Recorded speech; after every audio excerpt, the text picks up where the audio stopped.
Last night I spent like 6 hours trying to decipher the plot of Inception, and I had to watch it twice in order to grasp exactly what was going on in the movie. Let me just tell you that Inception is a good movie, but it's not without its faults. It's not as clever of a movie as it's been portrayed as being. The plot holes, and I call them plot holes, and a lot of people, that's not a plot hole. They're plot holes, and they're gaping. First of all, this movie takes place in a world where there are these people called extractors, and they have extraction teams, and they go into a person's dream while they're sleeping and take ideas that could be profitable to someone else. They can also perform something called inception, which is the opposite of extraction, where they put an idea in somebody's head, and when they wake up, that idea is still very present in their minds and could change the course of their lives. Inception is very reminiscent of The Matrix and Dark City and some other psychological thrillers that you may remember over the years.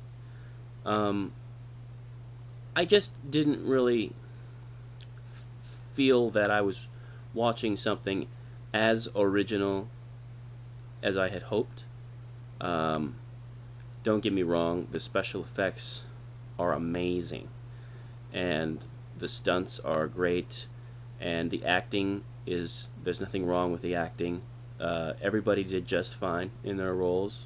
The thing about Inception's plot is that it seems to move fast enough to get you to the next problem in the script.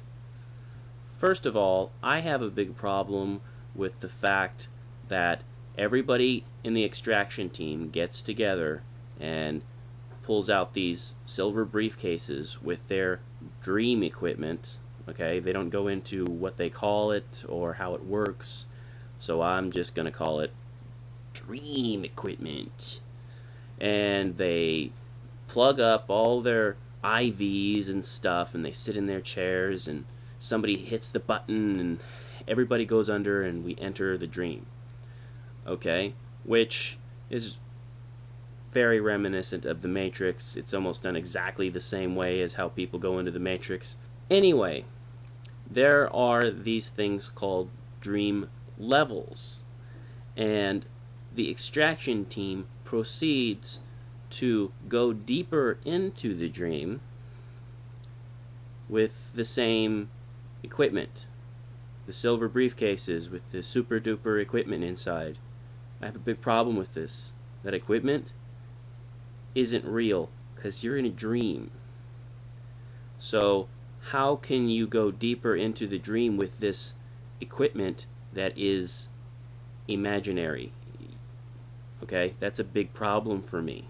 In the first dream level, the city dream, they abduct Fisher, who is the son of a rich businessman, so they can put an idea into his head that he doesn't need his father's business anymore because they are being paid by his competitor. So the idea is that when Fisher wakes up out of this dream, he will quit his job, basically. Fisher's subconscious goes into a defensive mode, but not just any defensive mode. Fisher's subconscious goes into a militarized defensive mode, and his projections start pulling out guns and bazookas, and right after that action scene, Joseph Gordon-Levitt's character looks up at Leonardo DiCaprio and says, and I quote, "Fisher had an extractor teach his subconscious how to defend itself, so his subconscious is militarized."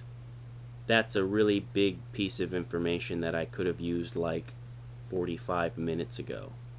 So apparently this movie takes place in a world where people know about dream extraction. I really needed to know that dream extraction was known by people in the real world as soon as I sat down to watch the movie. But I didn't know that, and I wasn't told about that when the movie started. I was under the impression that dream extraction was secret and that nobody knew about it. And so to me, that changes everything. The story's like, yeah, well, the reason that everybody's got rocket launchers and machine guns is because Fisher's mind is militarized. What? Hold on a second. Back up. I really could have used that information an hour ago. In my opinion, this is just a convoluted excuse for action sequences with machine guns and bazookas. There's also another character that can change into other people in the dream with the cunning use of mirrors. Mirrors. Really?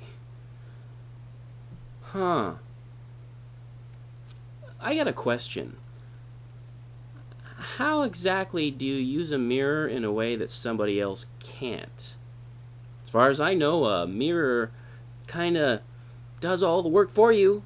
So the idea that a character in the movie can turn into other people with the use of mirrors in such an advanced and specific technical way that other people can't is really also convoluted and hurts the plot of the movie. You know, I had to watch this movie twice to grasp the plot, and I did. I finally understood what was going on. And like I said, Inception's a good movie. It's entertaining, but it's also boring. I mean, it's like 2 hours and 40 minutes. It's long, and it's dry, folks. There's not a whole lot of humor in this movie. There's very, very little laughs. And I like a chuckle every once in a while, you know?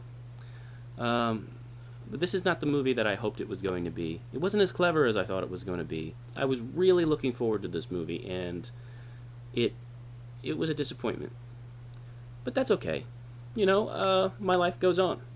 But there's a lot of people who will defend this movie to the death. So before you watch Inception, you might want to watch this video just to let you know, don't bother trying to understand the plot, because the plot is flawed and doesn't make any real sense. So that's basically all I have to say.